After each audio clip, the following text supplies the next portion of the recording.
De acuerdo con la organización Alto al Secuestro, la Ciudad de México sigue dentro de los primeros 5 lugares de las entidades con mayor incidencia de este delito. Veamos el reporte. Durante el primer trimestre de 2019 se registraron 55% más secuestros que en el 2018. Las entidades con mayor número son Veracruz, el Estado de México, Puebla, la Ciudad de México y Michoacán, Morelos y Tamaulipas con el mismo número. Así lo informó la presidenta de la organización Alto al Secuestro.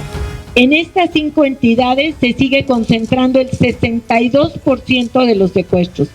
Hemos venido diciendo de manera reiterada, si realmente se quiere hacer una política pública para acabar con el tema del delito de secuestro o disminuirlo de manera importante, deberíamos de estar concentrando en estas 5 entidades nuestros esfuerzos más importantes para poder disminuir de manera importante el delito de secuestro.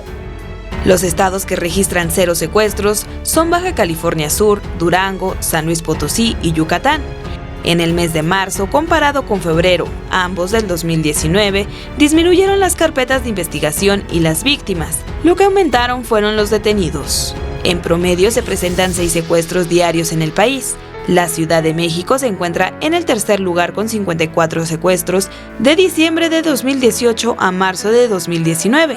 La alcaldía con mayor incidencia es Cuauhtémoc, seguida de Iztapalapa, Gustavo Amadero, Tlalpan, Venustiano Carranza, Benito Juárez y Coajimalpa.